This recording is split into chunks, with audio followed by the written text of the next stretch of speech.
Que a graça e a paz do Senhor Jesus estejam com cada um nesta noite. Que o Senhor abençoe os nossos corações. Amém, meus queridos? Quero convidar você para abrir sua Bíblia na carta aos Gálatas, primeiro capítulo, e nós vamos ler do versículo 10 até o versículo de número 24. Carta aos Gálatas, primeiro capítulo, versículo 10 até o versículo 24. Encontraram? Amém? Então tá joia.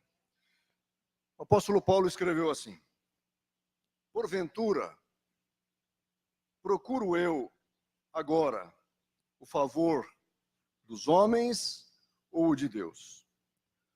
Ou procuro agradar a homens? Se agradasse ainda a homens, não seria servo de Cristo. Faço-vos, porém, saber, irmãos, que o evangelho por mim anunciado não é segundo o homem, porque eu não o recebi, nem o aprendi de homem algum, mas mediante revelação de Jesus Cristo. Porque ouvistes qual foi o meu proceder, outrora, no judaísmo, como sobremaneira perseguia eu a igreja de Deus e a devastava. E na minha nação, quanto ao judaísmo, avantajava-me a muitos da minha idade, sendo extremamente zeloso das tradições de meus pais. Quando, porém, ao que me separou antes de eu nascer, e me chamou pela sua graça, aprove revelar seu Filho em mim, para que eu o pregasse entre os gentios, sem detença, não consultei carne e sangue, nem subi a Jerusalém para os que já eram apóstolos antes de mim, mas parti para as regiões da Arábia e voltei outra vez para Damasco.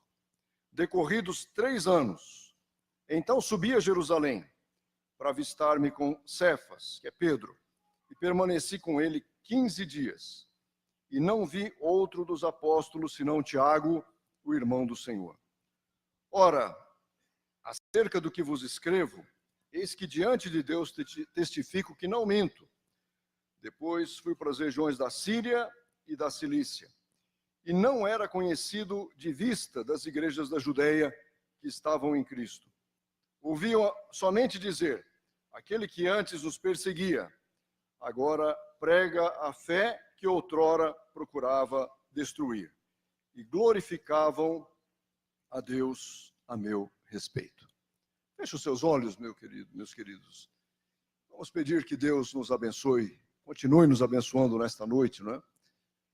E falando aos nossos corações. Senhor, nós te damos graças porque estamos aqui reunidos. Te agradecemos por esse período de louvor, de adoração.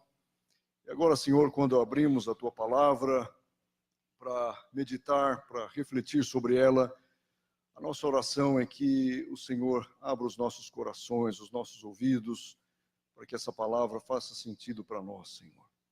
Repreende toda a ação do inimigo que tenta roubar a palavra dos nossos corações, mas que ela traga edificação e conforto para as nossas vidas. É a nossa oração em nome de Jesus. Amém.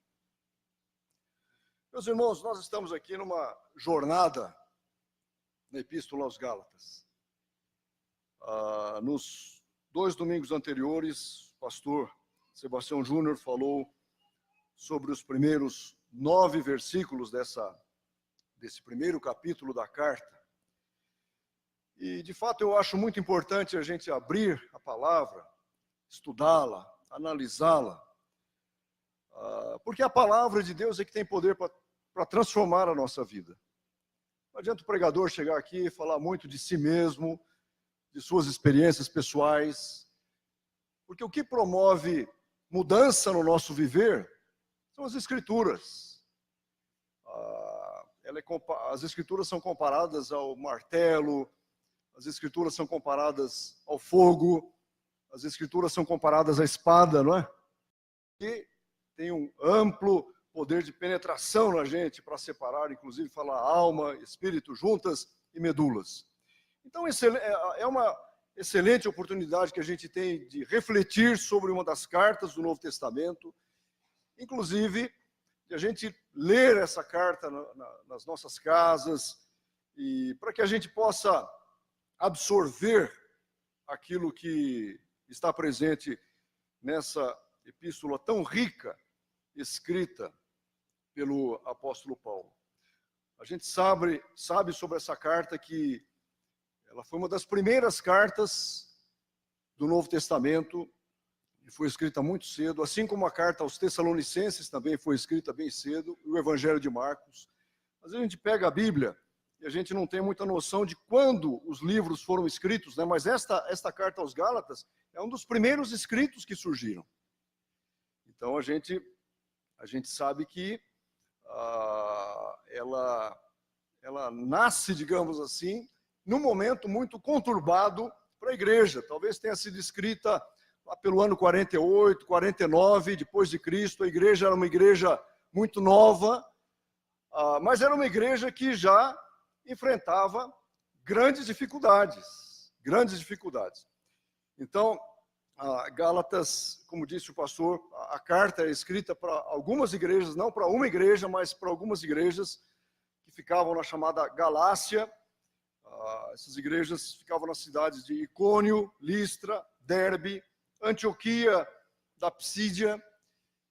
E é muito curioso, meus irmãos, a gente observar o contexto histórico em que essa carta é escrita.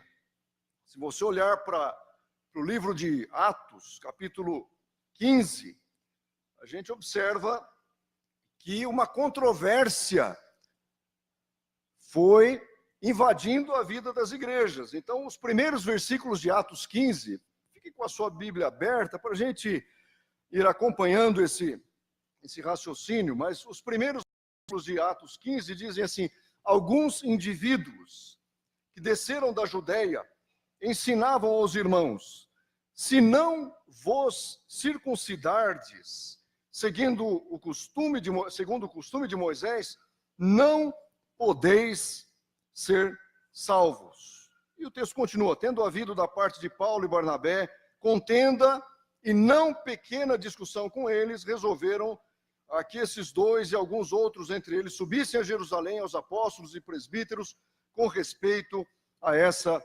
questão.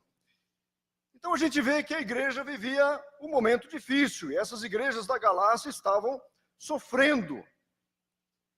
Havia um embate entre dois evangelhos, e Paulo começa a carta dizendo isso, e depois ele fala, na verdade não é um evangelho, mas por que dois evangelhos? O evangelho que Paulo pregava, o evangelho da graça, o evangelho da redenção em Cristo. O outro era esse evangelho desse grupo chamado judaizantes. E nas igrejas havia judeus convertidos e havia gentios convertidos. E o que aconteceu? Os judeus que se converteram continuavam praticando mandamentos da lei do Antigo Testamento, como a circuncisão, algumas festas judaicas. E Paulo fica admirado com essa situação e ele diz: isso não pode acontecer no corpo de Cristo, isso não pode acontecer na igreja. Uma igreja aí com pouco tempo de vida, já enfrentando situações tão complicadas, e veja que a situação foi tão grave que se você depois em casa com calma ler todo o capítulo 15 de Atos, você vai ver que essa questão fez ser realizado o primeiro concílio da igreja. Reuniu-se toda a liderança para debater essa questão. O gentio que se converte, ele precisa obedecer à lei ou não precisa obedecer à lei? Então, isso é o que a gente vê no comecinho do capítulo 15 de Atos, mas todo o capítulo 15 trata dessa questão, como é que a liderança tratou, e depois a resolução que foi mandada para as igrejas. Paulo não faz referência a esse concílio. Por isso que muitos creem que essa carta foi escrita antes daqueles fatos relacionados ou relatados lá em Atos capítulo 15. O texto que a gente tem aqui hoje, meus queridos, diante de nós, é um texto autobiográfico, quer dizer, em que Paulo narra a sua própria vida, detalhes sobre a sua vida antes de se converter e depois da sua conversão a Jesus. Há alguns textos do Novo Testamento em que a gente vê Paulo falando sobre a sua vida. Um deles é esse de Atos 9, que o pastor leu no início do culto, relato que é repetido depois lá em Atos 22, versículos 4 a 11, Atos 26, versículos 9 a 18. Em Filipenses 3, 4 a 6, também Paulo fala sobre a sua vida antes da conversão. E quando a gente analisa esta passagem que eu li para a gente começar a nossa reflexão, a gente vê um homem que queria mostrar como é que havia sido a sua vida religiosa antes de conhecer a Cristo. Ele procurava também deixar claro àqueles crentes gálatas que ele havia sido alcançado pelo Senhor. Quer dizer, ele havia sido um homem religioso, mas num determinado momento ele foi alcançado pelo Senhor, pelo poder do Evangelho de uma forma extraordinária. E Paulo começa esse texto dizendo assim, o pastor já mencionou isso, que havia críticos a ele naquelas igrejas da Galácia. E esses críticos não estavam só lá. Na carta aos Coríntios também a gente vê gente que dizia, esse Paulo, ele não pode ser aceito na igreja, ele não viu Jesus, ele não esteve com os demais apóstolos. Então os críticos a Paulo estavam em diversas igrejas, em diversas comunidades, e Paulo começa esse texto dizendo assim, porventura procuro eu agora o favor dos homens ou o favor de Deus? Ou procuro agradar a homens? Se eu agradasse ainda a homens, não seria servo de Cristo. Então, o que Paulo faz aqui, começando esse texto, é dizer para nós qual era a prioridade, qual era a coisa mais importante da sua vida. Era agradar gente? Era dizer o que as pessoas queriam ouvir? Era satisfazer aqueles que queriam exercer grande influência na igreja? Paulo diz, não, eu não quero agradar homens, sejam proeminentes ou não, sejam pessoas importantes ou não. Eu não quero agradar aqueles que possam representar ou significar alguma coisa do judaísmo e que vieram para a igreja. Não quero agradar essas pessoas. Eu quero agradar a Cristo. E aqui, meus queridos, há algumas verdades, eu acho que tão significativas para a gente, nesses 14 versículos, do versículo 10 ao 24. E eu queria chamar a sua atenção para algumas dessas verdades que me chamaram muito a atenção quando eu estava estudando esse texto. E uma delas, a gente pode observar nos versículos 12 e 13 de Gálatas 1, que é o nosso texto básico, né? Os versículos 12 e 13, o 14 também, mas ele diz o seguinte, falando do Evangelho, eu não recebi nem o aprendi de homem algum, mas mediante revelação de Jesus Cristo, porque ouvistes qual foi o meu proceder outrora no judaísmo, como sobremaneira perseguia eu a igreja de Deus e a devastava. E na minha nação, quanto ao judaísmo, avantajava-me a muitos da minha idade, sendo extremamente religioso ou zeloso das tradições dos meus pais. Quando eu li esses versículos, meus irmãos, eu vi uma verdade, talvez você se assuste, mas eu acho que a gente não pode negar. é que as nossas paixões religiosas muitas vezes podem nos adoecer. Que, pastor, como é que é isso? As nossas paixões religiosas podem nos adoecer e podem nos levar a comportamentos que, na verdade, dos quais Deus não se agrada. Estava vendo uma pesquisa sobre religiões mundiais. E quais são as 3 maiores religiões mundiais? O cristianismo, que tem cerca de um terço da população mundial, né? 31%, 33%. O islamismo está em segundo lugar, com 24%. Essa pesquisa tem alguns anos já. Depois vem o hinduísmo, com 15%. E há outras religiões espalhadas pelo mundo, como o budismo, o judaísmo. E a gente, na verdade, não precisa, meus irmãos, fazer muito esforço para ver os males que já foram causados na história humana por causa de convicções religiosas. A gente não precisa fazer muito esforço. E vamos começar com o próprio cristianismo. Na Idade Média, houve um movimento dentro da igreja, não sei se eu posso chamar de movimento, não é? Mas a chamada Inquisição. A Inquisição era um tribunal que a igreja promovia para perseguir aqueles considerados hereges, aqueles que não falavam a mesma língua da igreja. Isso foi antes da Reforma Protestante. Então, esse tribunal era instituído para investigar as pessoas, para julgar os hereges, para condenar todos aqueles que se opunham à fé católica. Isso se fez em nome da igreja. Isso se fez em nome da fé. Começou no século XIII. E havia penas, né, que eram aplicadas, às vezes, a excomunhão, às vezes a tortura.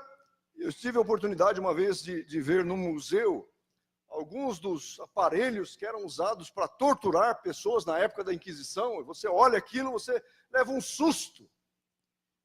Leva um susto de ver como é que ministros religiosos agiam para, às vezes, extrair confissões, perseguindo em nome de Deus, perseguindo em nome de Jesus, perseguindo em nome da fé.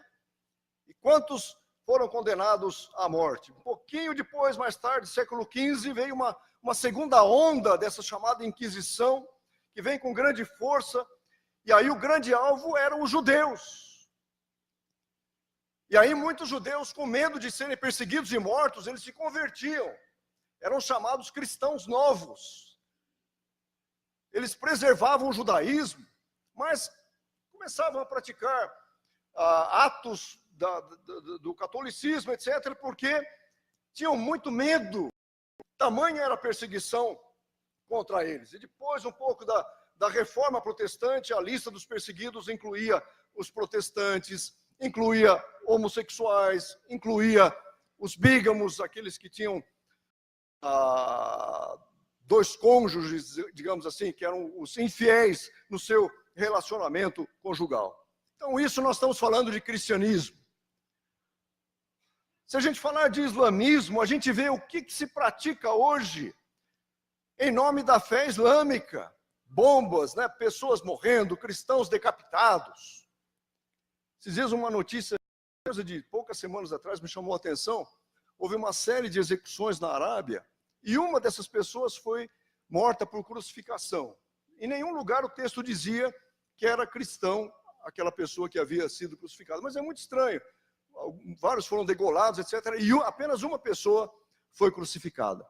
Mas a gente vê como é também que em nome de Alá, em nome de Deus, em nome da sua religião, quanta violência é praticada. Foi praticada. O judaísmo, lá no 1º século, quando a igreja nasceu, quem foram os primeiros perseguidores da igreja? Foram os judeus.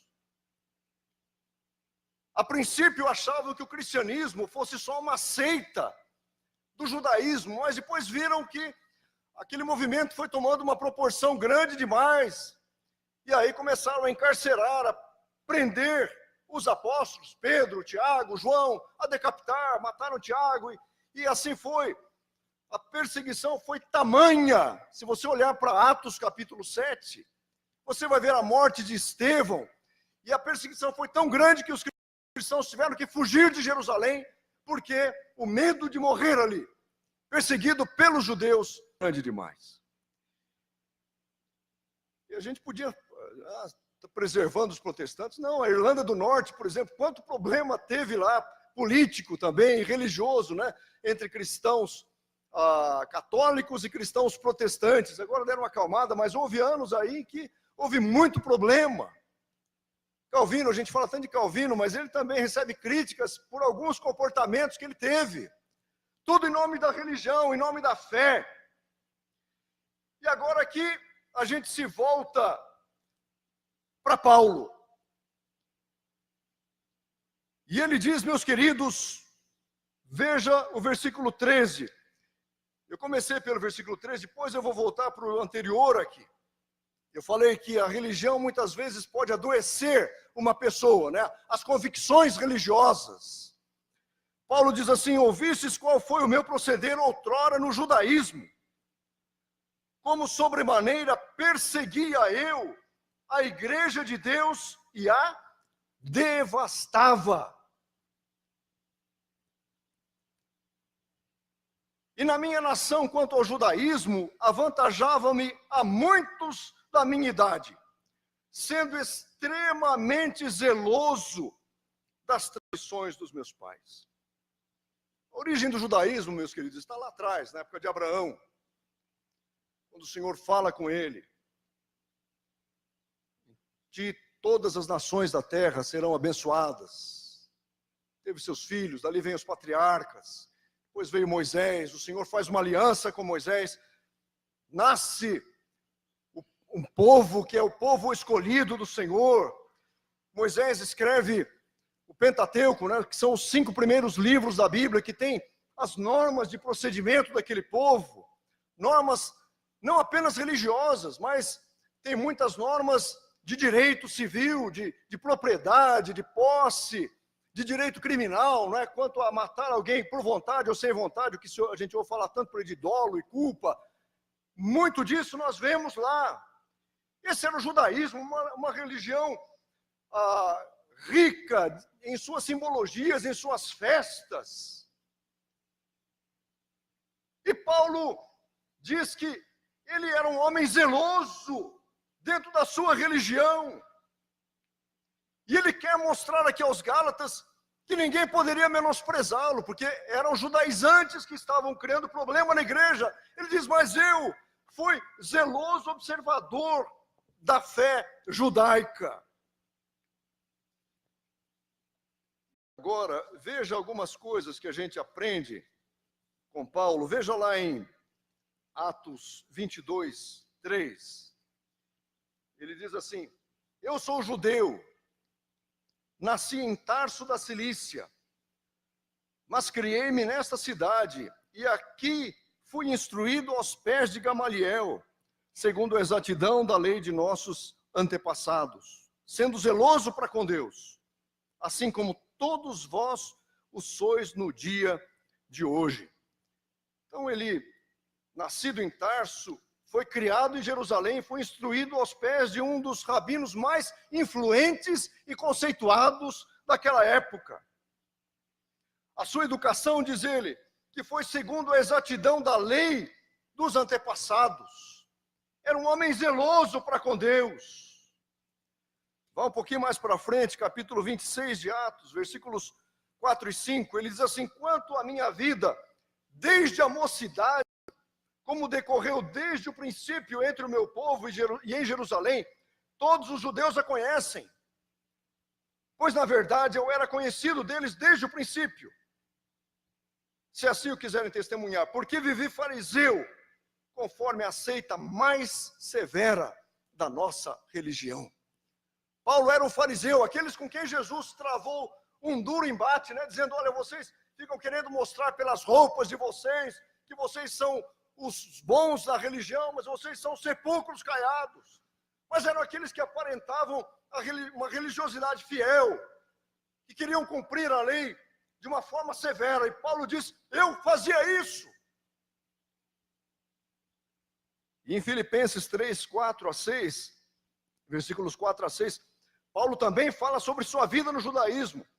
Ele diz: bem que eu poderia confiar na carne. Se qualquer outro pensa que poderia confiar na carne, eu mais ainda.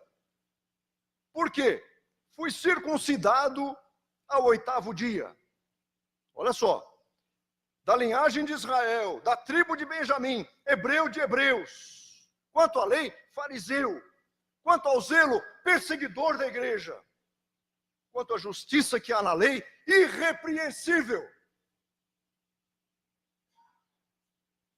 Era um homem que amava a sua religião.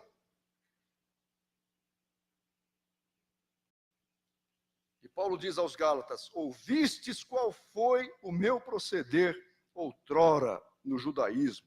Eu me avantajava a muitos da minha idade. Ainda novo, era alguém dedicado, zeloso das tradições. Mas é um homem que, movido pela sua religião, perseguiu a igreja de Deus. É isso que ele diz, sobremaneira. Interessante as palavras que são usadas, sobremaneira perseguia, não é perseguir, é perseguia. Olha a diferença do verbo, né? Perseguir, eu perseguia. É uma atitude contínua. Sobremaneira perseguia eu a igreja e a devastava. Em Atos 8:1 você vê que quando Estevão foi morto, diz o texto bíblico, e Saulo consentia na sua morte. Em Atos 22:20, diz assim, Paulo mesmo contando a sua história, quando se derramava o sangue de Estevão, tua testemunha, eu também estava presente, consentia nisso, e até guardei as vestes. Atos 8:3, Saulo, porém, assolava a igreja, entrando pelas casas, olha a violência desse homem, entrando pelas casas, arrastando homens e mulheres, encerrava-os no cárcere. Violência em nome da sua fé. Violência em nome da sua religião. Atos 9, os primeiros 2 versículos, Saulo respirando, olha a intensidade, Lucas que escreveu o livro de Atos, não é o mesmo que escreveu o Evangelho. Então Lucas diz, Saulo respirando ameaças de morte contra os cristãos, dirigiu-se ao sumo sacerdote, lhe pediu cartas para as sinagogas, a fim de que, caso achasse alguns que eram do caminho, assim homens como mulheres, os levasse presos para Jerusalém. E lá em Atos 22, novamente, versículos 4 e 5, Paulo diz, persegui este caminho até a morte, prendendo e metendo em cárcere homens e mulheres, de que são testemunhas o sumo sacerdote e todos os anciãos. E desses recebi cartas para os irmãos, ia para Damasco. E há outros textos, meus irmãos, em Atos 26, 10 a 11, há um texto que diz assim, havendo eu recebido autorização dos principais sacerdotes, encarcerei muitos dos santos nas prisões, e contra estes dava o meu voto, quando matavam. Muitas vezes os castiguei por todas as sinagogas, obrigando-os até a blasfemar, E muito enfurecido contra eles, mesmo por cidades estranhas, eu os perseguia. Você concorda comigo, meus irmãos, que as nossas paixões religiosas podem, às vezes, adoecer o nosso coração?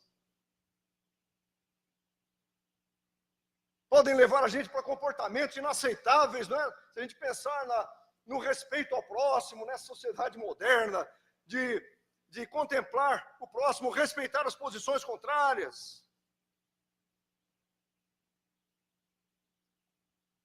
Em nome de Deus, alguém pode ser levado a matar.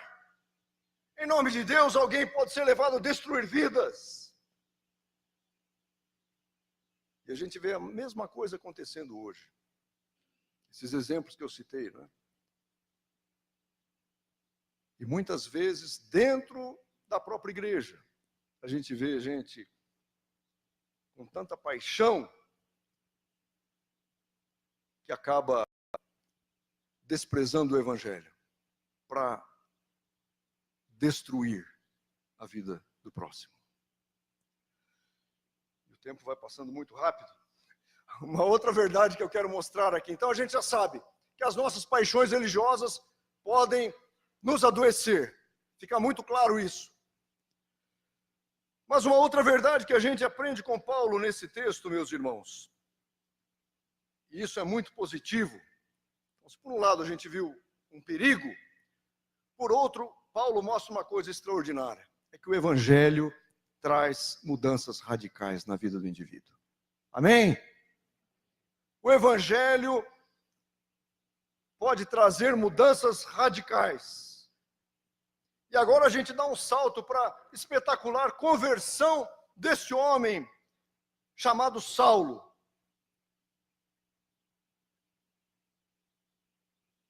Uma conversão que acontece possivelmente, dizem os estudiosos aqui, lá pelos anos 35, 36 depois de Cristo.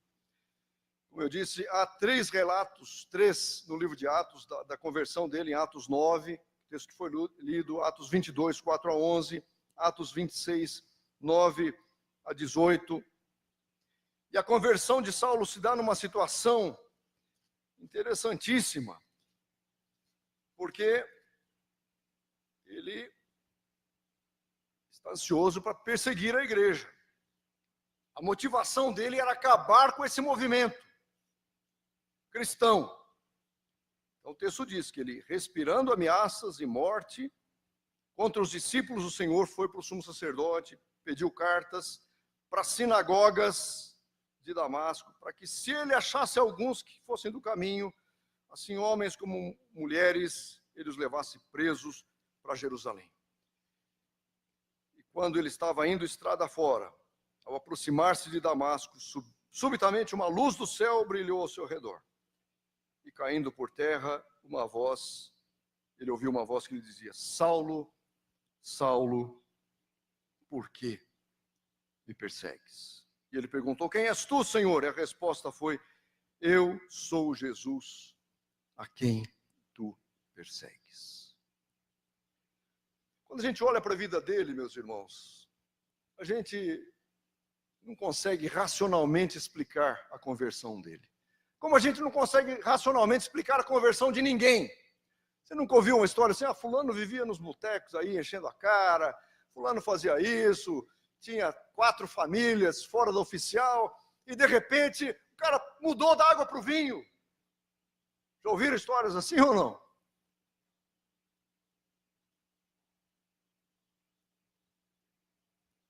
Então, quando Saulo está se dirigindo para Damasco, uma luz do céu brilha. O Senhor, ele vê uma luz do céu, ele ouve a voz do Senhor, e ali, curioso que o Senhor se identifica com a sua igreja, porque ele diz quem é: eu sou Jesus, a quem tu persegues. Quando Saulo está perseguindo a igreja, na verdade ele está perseguindo o Senhor Jesus. E o relato que está lá em Atos 26, 14 da conversão acrescenta uma frase em que o Senhor diz para ele: dura coisa é para ti calcitrares contra os aguilhões. A ideia daquele animal que vai, não é? Aquele ferro que vai empurrando. Você não consegue voltar atrás, Saulo. E a gente vê a obediência de Saulo diante dessa experiência. E agora a gente olha para Gálatas e a gente vê que, com muita humildade, Paulo reconhece que as mudanças que ele viveu na sua vida, de maneira nenhuma poderiam ser atribuídas a ele mesmo, mas ao Senhor. Primeira coisa, olha o versículo 15, ele diz assim, que a sua mudança de vida era um projeto de Deus. Quando, porém, ao que me separou antes de eu nascer. Então havia um projeto de Deus para a vida daquele homem. Outra coisa que eu acho muito curiosa aqui e a gente deduz isso da afirmação de Paulo, a escolha do momento da conversão dele também não dependeu de jeito nenhum dele, mas ele diz, quando aprove ao Senhor revelar seu filho, né? Porque ele diz assim, quando, porém, ao que me separou antes de eu nascer, ele me chamou pela sua graça, aprove revelar seu filho em mim, quer dizer, o momento da minha conversão é quando o Senhor quis, ele que quis revelar seu filho, ele que quis transformar a minha vida.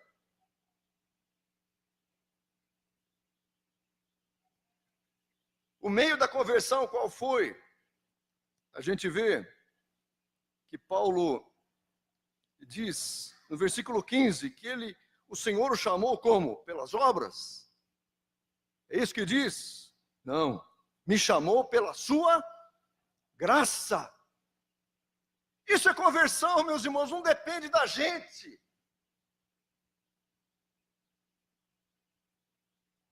E o que eu quero dizer é o seguinte, a ação de Deus é poderosa demais para transformar a nossa vida. Agora, é evidente, não vamos entrar aqui em discussões teológicas, a resposta humana. Jesus disse, se alguém quiser vir após mim, né? Mas Paulo mostra que na sua conversão houve uma ação espetacular de Deus. E com o objetivo. E ele diz o seguinte, quando aprove a Deus revelar seu Filho em mim, versículo 16, para que eu o pregasse entre os gentios, sem detença, não consultei nem carne, nem o sangue. Então o Senhor o chamou com um propósito, para que ele anunciasse o evangelho aos gentios. E que evangelho que era esse, meus irmãos? E agora a gente volta para o versículo 11. Ele vai dizer qual que era a natureza desse evangelho. Faço-vos, porém, saber que o evangelho por mim anunciado não é segundo o homem, porque eu não o recebi, nem o aprendi de homem algum, mas mediante revelação de Jesus Cristo. E aqui estava a autoridade dele. Ele não aprendeu o evangelho dos outros apóstolos. É isso que ele diz aqui, não foi nenhum dos demais apóstolos que me ensinou o evangelho, mas eu recebi por revelação do Senhor. E com isso ele estava respondendo àqueles seus oponentes, né? Aqueles que rejeitavam a sua autoridade, que diziam que ele não tinha visto o Senhor. Eu vi o Senhor, sim. E foi ele que me ensinou o evangelho. Foi ele que me ensinou a mensagem que eu prego.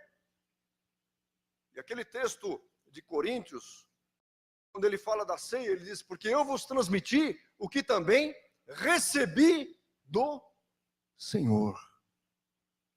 Então foi uma experiência extraordinária vivida por esse homem, que as experiências o transformaram de perseguidor da igreja em pregador do evangelho. E o Senhor o usa de uma maneira espetacular. Paulo foi o grande pensador do cristianismo no primeiro século. A sua carta aos Romanos, por exemplo, é de uma profundidade tremenda, meus queridos, para falar de doutrina bíblica, não é? de doutrina teológica, do pensamento cristão.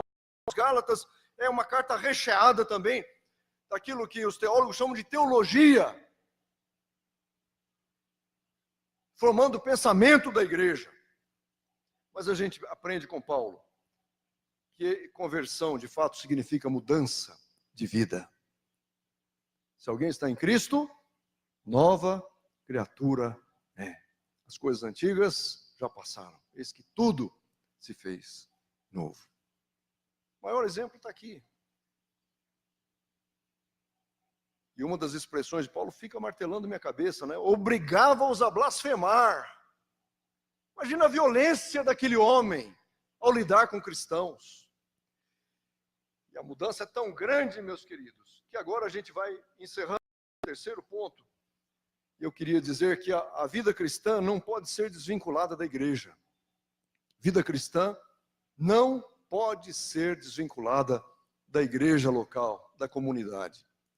A gente vive na era digital. Eu assistia ao culto pela internet, etc, etc. Mas não, o que enriquece a gente é estar aqui. O que enriquece a gente é conversar, é olhar no olho, é ver as dificuldades que o outro está passando, é sentar para comer alguma coisa juntos, é sentir a dor que os nossos irmãos estão sofrendo. E quando Paulo passa por essa transformação, quem sabe ele poderia ter encabeçado um novo movimento. Eu vi o Senhor, olha que experiência extraordinária eu tive, Paulo poderia dizer. Mas não, meus irmãos. Ele diz que, aí a gente observa o versículo 16, sem detença, ele não consultou carne, não consultou sangue, não subiu a Jerusalém para os que já eram apóstolos antes de mim, mas parti para as regiões da Arábia, voltei outra vez para Damasco.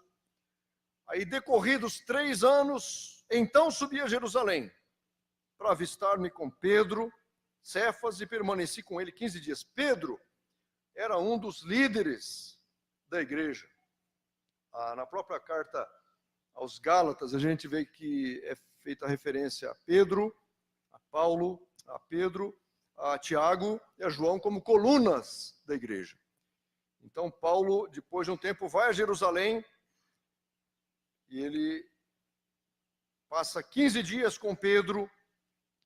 E ele diz, não vi outro dos apóstolos, senão Tiago, o irmão do Senhor.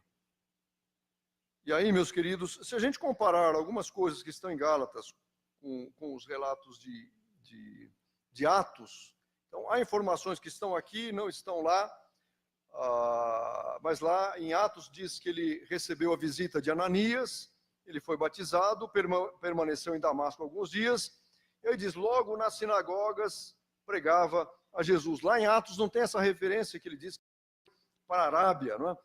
E fala num período de 3 anos, até que os pregadores costumam dizer que foi o seminário de Paulo, né? O período em que ele gasta, talvez refletindo sobre a sua experiência, aprendendo mais do Senhor.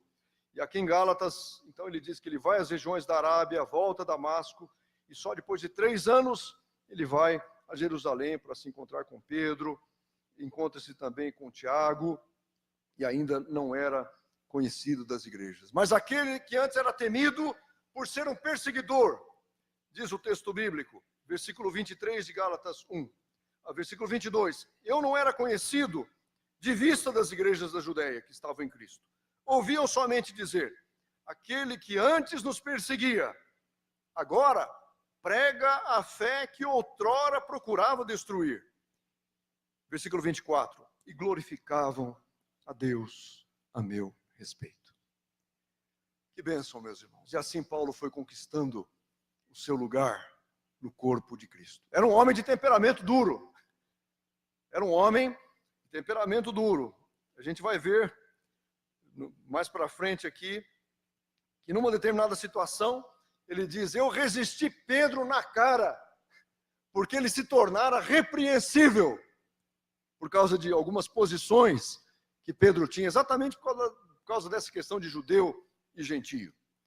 Mas é um homem que a gente aprende a admirar pelo que ele fez, pelo que ele escreveu. Não sei quantos viram aquele filme, o Apóstolo Paulo, que foi lançado, foi esse ano, ou final do ano passado, né? Belíssimo, mas que pega o final da vida dele. Até quando eu fui ver, eu falei, será que vai ter conversão, etc. Mas é muita história, muita coisa, né? Então se prenderam no final, faziam uns flashbacks, né? Pegava alguma coisa lá de trás da vida dele, etc.